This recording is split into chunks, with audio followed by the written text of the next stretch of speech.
ही I पट्टी आहे आणि ही पट्टी. मला वेळ नसल्यामुळे मी मशीनचीच आय केली.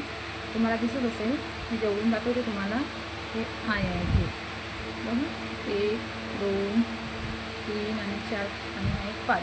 त्यामुळे कसं आपल्याला आय हुक लावायचं सोपं जायचं असलं तर कमी वेळामध्ये लावायचं असलं तर आपण कसं आय पट्टी आणि हुक पट्टी ही समोर लावून घ्यायचं आणि त्या लावल्यानंतर जसं हा आय आहे तर समोर हुक लावायचं आपल्याला. तर आपण असं सरळ रेषेमध्ये लावून घ्यायचं. 1 2 3 4 5 हे लावल्यानंतर का मग काय होते, म्हणजे आपण जसं एक हुक धरला की लगातार आपण 5 हुकं लावू शकतो. 5 या 6 जे बी असतील ते. नाहीतर कसं होतं, आपण ह्याच्यावर नाही लावलं तर इथं एक हुक लावायचं, पुन्हा असं लावून पाहायचं, अजून एक जास्त राहतं. याच्यामध्ये कसं आपला वेळ खूप जातो आणि टाईमपास होतो. आपल्याला वेळ तर तेवढा राहत नाही.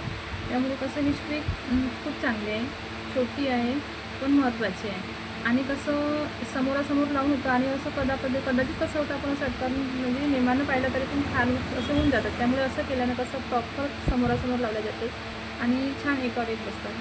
त्यामुळे मला छोटीशी ट्रिक सांगायची वाटली, महत्त्वाची आहे, छान आहे. आवडलं तर फॉलो करा.